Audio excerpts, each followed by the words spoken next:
Hi, welcome to the Institute of Advanced Studies of Loughborough University. I'm Ksenia Shmusina, Director of the IS, and we're absolutely delighted that our residential fellow, Dr. Rudabeh Shahid, is presenting to us today. So Rudabeh spent a month with us nearly.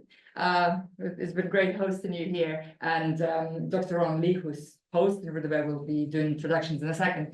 Just a couple of words before we get to the seminar. As always, we're recording the presentation. There will be Q&A afterwards, so please post your questions for those of you online in the Q&A section of Zoom chat.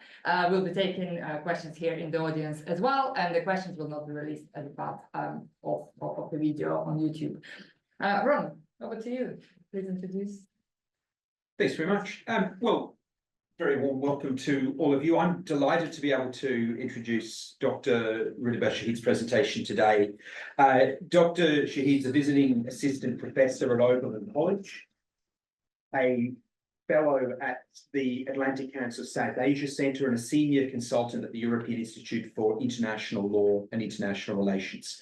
Additionally, she teaches courses on South Asia for the US State Department's Foreign Service Institute, and has been a postdoctoral fellow at the University of York and a visiting assistant professor in political science at New College of Florida. Dr. Shahid is a multidisciplinary scholar, so her work combines political science, anthropology, and history. Her work, as we'll hear more from her, includes geopolitics, ethnic studies and migration issues in Asia, and has included studies of civil society in post-partition South Asia, the situation of Myanmar's Rohingya, and issues of statelessness and disenfranchisement in India's state of Assam. And these are the places where our work intersects. So during the visit, we've worked collaboratively on a number of activities and hosted a number of workshops around the geopolitics of South Asia's non-nuclear states, around citizenship issues in India, and later this week on minority issues in Southeast Asia. So it's been a visit that's looked at South Asia and Southeast Asia, the geopolitics, and has drilled down into the domestic politics too. So it's been really wonderful to collaborate with you during your visit. I should say, by way of introduction, that Dr. Shahid's work has strong impact beyond academia. So she's appeared on NBC News, works appeared on Diplomat, the Atlantic Council, and Nine Dash Line. She's been quoted on PBS and in the Washington Post. We're very lucky that she's been here at Loughborough University's Institute for Advanced Studies as a visiting fellow. It's been a really worthwhile visit. It's been fantastic to have you. Let's please make her very welcome. Hey, everybody. Thank you for hosting me, the Institute of Advanced Studies. Dr. Lee, my friend, and the apartment here is fantastic. I've been told that this is like a hotel. I had a few friends come over, and it's been such a great, productive time. And as Dr. Lee has been saying, we have been collaborating on a number of events. And I just thought I'll give you an overview of the kind of work that both of us are doing at this point in time. So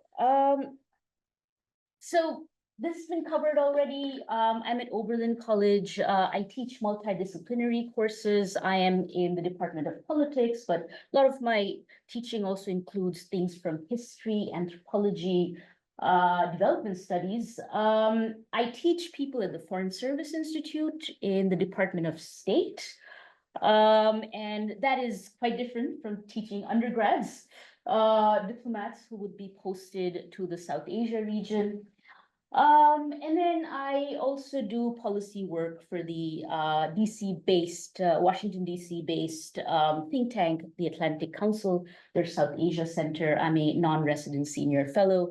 So as Ronan was saying, my work centers on the Rohingya refugee crisis, citizenship issues in India, more these days on the geopolitics of the smaller countries in South Asia. When I mean smaller countries, a lot of South Asia scholarship is geared around India and Pakistan, but then my work is looking at the rise of China, and other players in the countries surrounding neighbors of India, such as Bangladesh, Nepal, Sri Lanka, the Maldives. Why is South Asia so significant geopolitically? Well, a fourth of global population lives here. 39% of the world's poor, they are also here. So people who earn less than $1 a day. What's very significant nowadays is that it borders the Indian Ocean region. Some of the youngest and fastest growing economies are here. So it's a critical trade route. And it serves as a gateway to the Middle East over here, and then to Southeast Asia and East Asia, of course, over on the other side. One of the things about this nation building process in South Asia has been that it has created a condition of statelessness. Of course, there's a lot of baggage from the colonial era, but then post-colonial nation building has led to conditions of statelessness. So this is what I look at in my research. For people here who don't do research on statelessness, just wanted to give you some statistics from a couple years ago, because yeah, I mean, the latest ones, we still have the war in Gaza, the Rohingya refugee crisis, which happened before that. But I just want to give you from 2015 how what was back then, right after the Syrian crisis. Syrian refugee crisis. So on average, 24 people were forced to flee per minute from their homes. Children, they made up more than 50% of refugees. So the most vulnerable are affected. We're not even counting people from the LGBTQIA plus communities, the elderly. So we have data on children at least. 1 in 113 people globally are either asylum seekers, internally displaced person, or a refugee. So it's a broad category when we talk about people who have run away, who have been forcefully displaced from their homes. If we talk about South Asia, well, one of the most significant events of the last century is the partition of British India or India in 1947, and the creation of the nation states of India and Pakistan in August 1947. This is one of the largest migration in recorded human history. So 15 to 20 million people, they left their homes to make their homes in another country, Muslims to what became West and East Pakistan, Hindus to India. And this was complete chaos at this time, because some of the organizations that we have now, such as the UNHCR, IOM, they did not exist. So 600 refugee camps were set up across Pakistan and northern India, complete disaster. This is a very famous picture from the time. So how were things distributed, resources distributed? So this is a library, which got this very formidable task to distribute books to the newly created nation states, India and Pakistan. So the Boundary Commission, which was set up in the summer of that year, in 1947, they had a very hard task, very challenging task.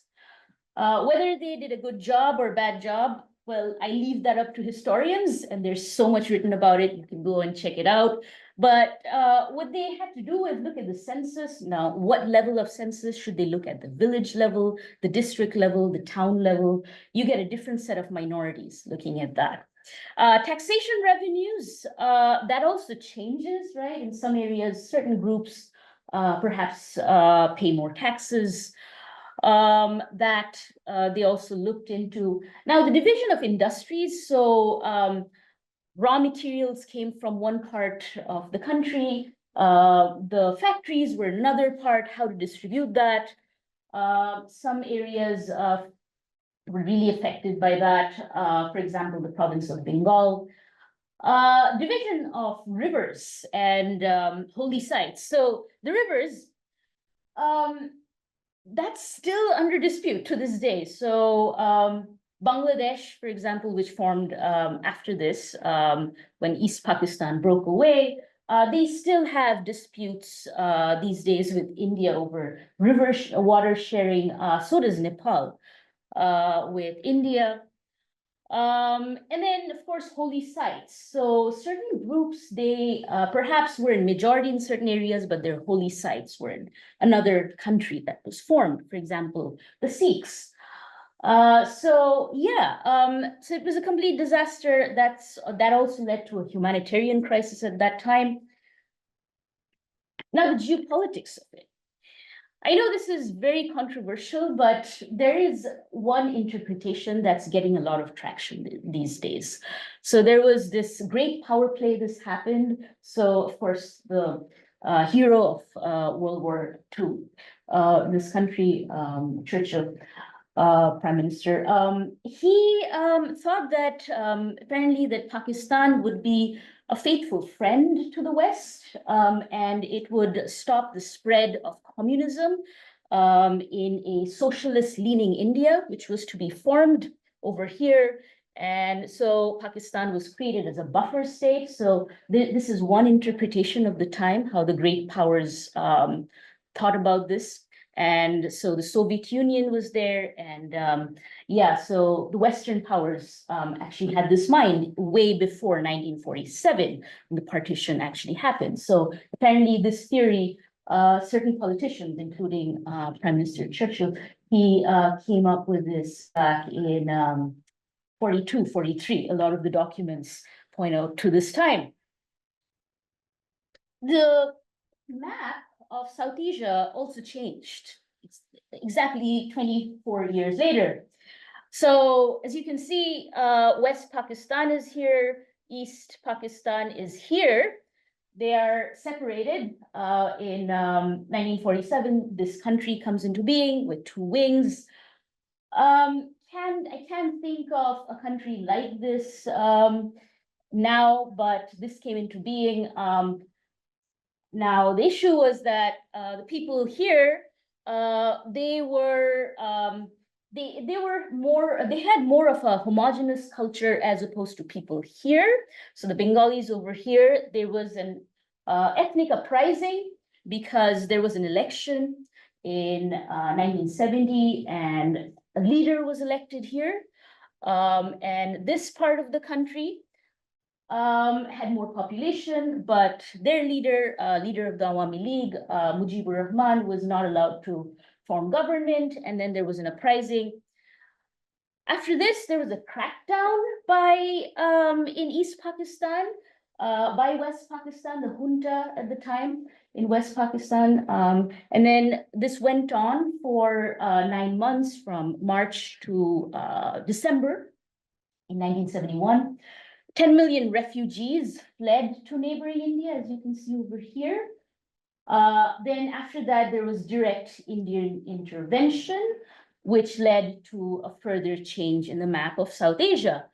Now, this is a humanitarian crisis that unfolded during this time, 71, and the Time magazine cover, which talks about the bloody birth of the country. When we talk about South Asia, another place that we tend to not always cover because it's not generally considered part of South Asia, but for geopolitical reasons, it absolutely is. It is Afghanistan. So in a typical course in the US, they would be covering Afghanistan because of US involvement. So President Jimmy Carter in July of 79, he authorizes covert help to the Mujahideen. Mujahideen are Islamist militia fighters. At this point, they're known as also freedom fighters, however you want to look at it. A group of Mujahideen also formed the Taliban years later. What happened after this with American support is that the USSR in the same year in December, they pretty much marched in. they set up a puppet government in Kabul. Again, I'm using words of Western observers. So this puppet government of Najibullah is set up.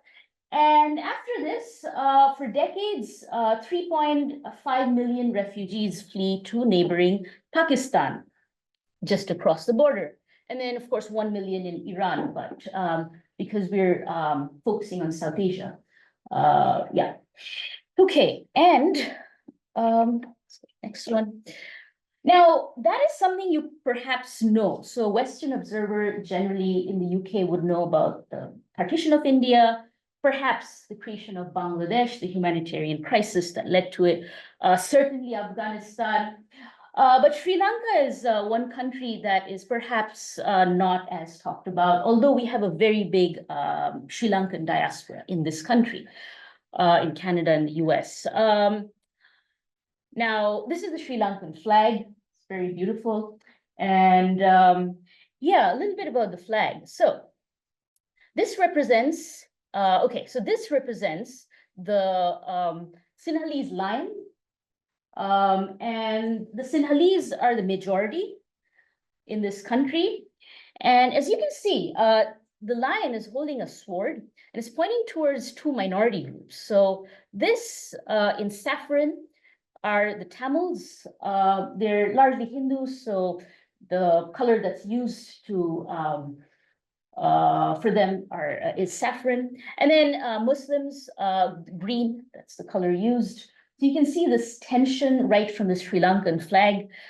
This is a very geopolitically significant country because it's located right on the Indian Ocean. In the 70s, there was this talk that this could be the next Singapore because it has such a big coastline that it could host a lot of ships going across from the Middle East to Southeast Asia, East Asia. And it's located to the south of India. This area is known as the Palk Strait. Now, as I told you, the main ethnic groups are the Sinhalese, the Tamils. So Sinhalese, they are 75% of the population. They are located in the south and west of the country. Now, I mentioned the Tamils. There are two groups of Tamils. So the Sri Lankan Tamils, they're located in the north and east of the country. And the Indian Tamils, they're located in the middle of the country, the central areas. The Muslims, they're located in the eastern and coastal cities. Sri Lanka is kind of a European idea, the unity of the island. Because what has happened is the Northern Kingdom, based in this place called Jaffna, it was always separated by jungles from the hill country kingdom based in Kandy, which was also the seat of Sinhalese power. And that was separated from the rest of the country by mountains. And then there was another kingdom in the southwest part. So when the Portuguese went there first, followed by the Dutch, and then the British, and then the island got united. But before that, that was really not the case. I talked a little bit about the Sinhalese line here. What has happened is that post-independence, a lot of political parties have fanned Sinhalese sentiments. So as I've said, there were always these different kingdoms and politicians, as in many parts of the world, they use something called myths. So here they talked about the great victories of Sinhalese rulers over Tamil kings in the ancient period. And then they also talked about memories of how the British actually favored Tamils, minority Tamils, gave them better government jobs over the Sinhalese. This led to a few things in years to come. In 1948, right after Sri Lanka got independent, earlier that year, the Indian origin Tamils were located in the center of the country. They were stripped of their voting rights, essentially made stateless. Post-independence, the governments favored the Sinhalese. Of course, the Sinhalese are in the majority here. So there was the Sinhala-only policy, which imposed the Sinhalese language on the Tamil minority. And that led to issues related to employment and education. The idea was to actually favor the Sinhalese when it came to employment and education, because the widespread idea was that this did not quite happen when the British were there. This did not go well, of course, with the Tamil minority, and some of you may have heard of the Tamil Tigers or the LTTE. The modern day inventors of suicide bombings, as in the vest that's worn. Yes, it's not the Hamas or the Hezbollah, it's the Tamil Tigers. So that led to 27 years of civil war between the Sinhalese dominated government and you know, the LTTE, which said that it was representing the Tamil population. Of course, there's always a disagreement there, because, you know, some people wanted no violence, some people wanted a political solution, but the LTTE quite did not want that. Now, a political solution did not happen. In 2009, this was violently crushed in the northern area, Jaffna. The Sri Lankan military went and carried out some cleansing operations. And during this 30-year period, 150,000 refugees fled to the southern parts of India. You can see over here some refugee camps. So this is the story of Sri Lanka. Now, we can't leave out Myanmar because we have an expert on Myanmar in the room, my friend Dr. Lee. A very beautiful structure here is the Shwedagon Pagoda in the city of Yangon. You must visit if you go to Myanmar. A seat of Buddhist learning and culture. Now, Myanmar has a population of 53 million people. It's about the size of Texas. So Texas, if you probably know, that's the biggest state in mainland US. The biggest one is, of course, Alaska, but Texas is quite big. So this is quite a big country. Has 53 million people. And the majority group are the Bamar people, but then officially there are 135 ethnic groups. Yes, now the question is, how did they come up with 135? Well, it again goes back to the British colonial era. So when British officials started enumerating, trying to build a census, they went and asked people, who are you? And then if people were mixed, they would, what happened before is that, you know, it was more fluid, but when you start putting it on paper, people would choose something that looks better on paper. So they would say that, hey, I'm a Bamar, or in certain areas where there's another majority group, they would say I'm something else. And that's how the British came up with this 135 groups. In certain areas where officials were sparse and the terrain very difficult to get to, the best estimation was used. So that's the story of Myanmar. Now the question is, what if you don't fit into this 135, what they call indigenous race? This can happen to you. So there's a group called the Rohingyas who've been in the news in 2017. Something called a textbook case of ethnic cleansing happened to them according to the UN. The summer of 2017, horrible, horrible scenes that we saw. They are originally from this western state called Rakhine in Myanmar. They do not fit into this 135 original races. And in 2017, the Myanmar military carried out this operation, and 800,000 people had to leave the country for displacement. Before that, they've been going in different stages because they have had years, about 40 years of persecution, starting from the 80s, early 80s.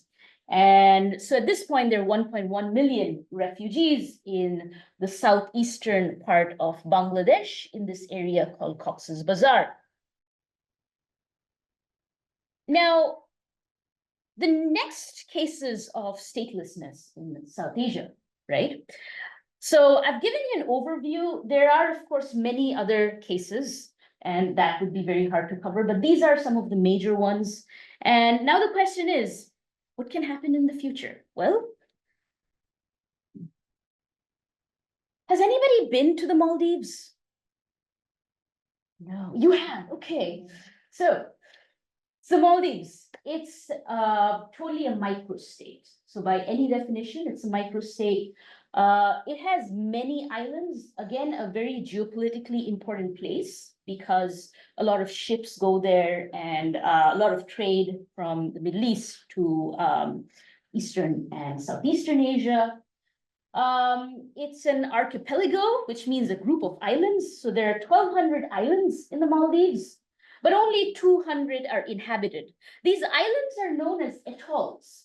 Atolls are formed by remains of sunken volcanoes and coral reefs. So they're a little different from, the regular islands that we have in the UK, for example, or in the rest of South Asia.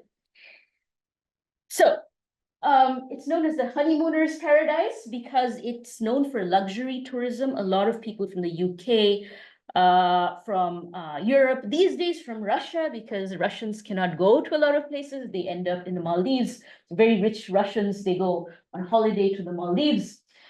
It has a population of little over 500,000 people, and the land area is 300 square kilometer. Very spread out, of course, smaller than Rhode Island. Rhode Island is the smallest state in the US, and 1.7 times the size of Washington, D.C., which is the capital of the US. Just want to give you how small it is. But it's actually the richest country in South Asia. In 2019, right before the pandemic, it had a GDP per capita of over 10,000 US dollars. So that's pretty significant for South Asia. The Maldives is sinking. By the end of the century, it is not supposed to exist. Most islands in the Maldives have an elevation of 1 meter. Half of the population, they live less than 100 meter near the sea. So it's not exactly a place where, you want to be, because there's something called climate change, which we'll talk about now. In 2009, President Mohammad Nasheed came to power after 4 decades of dictatorship, which was there. But this was after many decades, they had democracy came back, he got elected, and then he said that the #1 priority that I have is saving my country from disappearing, because I need a country to govern if I want to be president. So he had the world's first underwater cabinet meeting. This is a symbolic cry for help due to rising sea levels and the island nation disappearing. This is the most successful publicity stunt to date. As of now, nobody could pull it off this well. And this was not just for the Maldives, but for many low-lying small island states. This got attention. So BBC, Al Jazeera, whatever news network, they went and covered it, CNN. Climate refugees.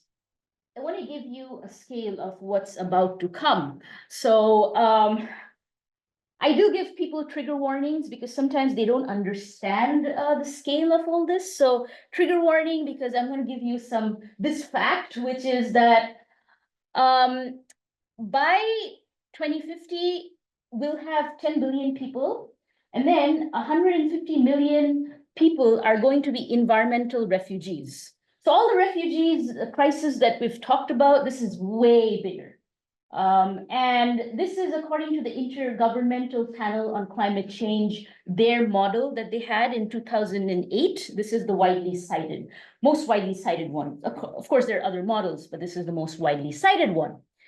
Now, the issue is that scholars, when they think of refugees, they go back to the Geneva Convention of 1967.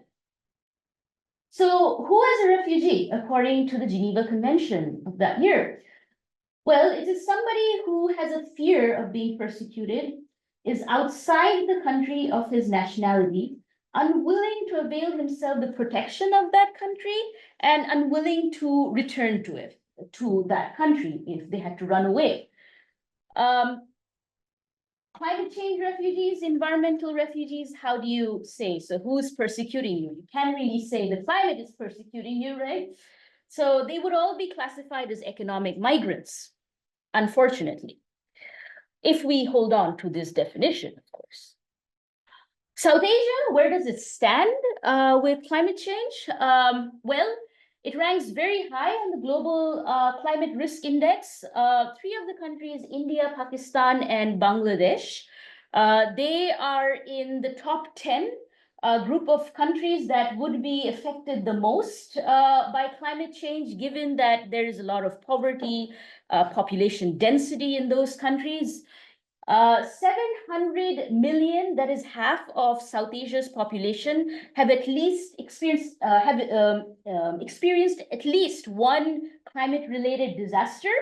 So as I've told you, Maldives, by the end of the century, most models, climate change models, it says it's going to be completely disappearing, completely gone. Bangladesh, another country in the region, due to sea level rising and having a big coastal area, 13 million refugees by 2050. That's not too far away. One country that we don't really talk about as much when we talk about climate change is Nepal.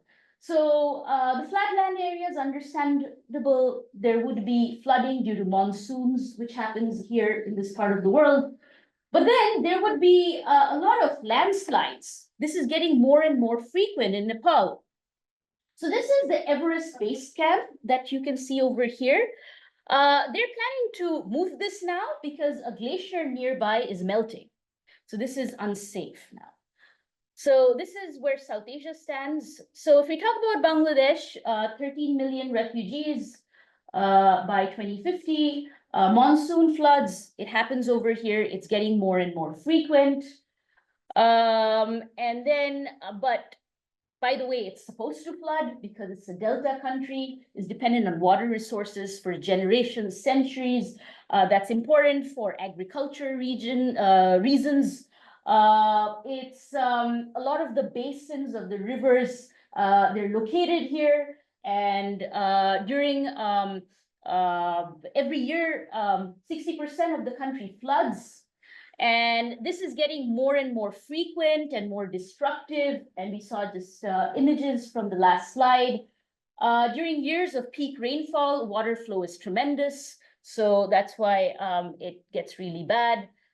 One thing about publicity politics when it comes to South Asia is very interesting. So there are certain events that get more attention, certain events that get less attention. So let me give you two events. So in 2004, there was the Asian tsunami. Many of you have probably know about it. This was in December. The private and the public sector mobilized really quickly, and there was a lot of assistance provided to the victims. So each person who was affected got over $7,000 at the time, the Asian tsunami victims. In Bangladesh, a few months before, during the summer, there were the monsoon floods, and they just got $3 per victim. So publicity politics is another thing when it comes to climate change refugees. Yeah, before I end, I just want to tell you a few key players in the region, how they can go about helping. So as we know, China, the United States, they're the biggest polluters in the world, and they have a big role to play here in this region. So the US has a direct role, had a direct role in Afghanistan, but then they're a very big trade partner to many of these countries. China, they have something called the Belt and Road Initiative, which is what China says that it's a massive project to increase cross-continental connectivity by building roads and ports and so on. Most South Asian countries are part of it. The UK has a colonial legacy. It's also a big donor. Not just that, it has a lot of cultural influence. So you may know about the Commonwealth scholarships. A lot of students here come to the UK on that scholarship. The EU has trade ties, is a very big donor. Japan, many of you may not know, it's the largest bilateral donor to most South Asian countries. So they all have leverage. What they can do is whenever they go about doing development work, they should always push for sustainability, and that is what they should be doing. Many projects, they look into that. So a lot of the BRI, for example, the Belt and Road Initiative projects, that has a sustainability component to it, for example. So China's looking into that. So before I open it up for Q&A, just wanted to recap. So statelessness is, it presents a complex dilemma to all these nations, because on one hand, there's nation building, there's security, there's identity and all that, but then there's also human rights obligations. Most refugees, by the way, they are located, 90% of them are located in developing countries, many of them in South Asia. And of course, developing countries have less resources than the UK and other Western countries. Key foreign players and international actors should help South Asian nations when they have national plans. They try to come up with national plans. They should always help them think of the coming climate change refugee crisis that might happen, according to a lot of both social scientists and climate change experts. The role of international organizations. Yes, they give a lot of resources, they provide a lot of resources, they provide a lot of human capital, and those organizations should be empowered. And I know a lot of people in this room, including Dr. Lee, he works with many of them. Another thing I just thought I'll ask you during this Q&A, this whole idea of buying a new homeland, of course, this brings up the whole process question of sovereignty. So Maldives, back in the 2000s, early 2000s, they actually talked about this, that, hey, like, if we are to disappear, where would our people go? Maybe we should buy land from Australia or neighboring India. So that is one thing that I just thought I'll bring to your attention. So thank you so much, and I'll open it up for questions.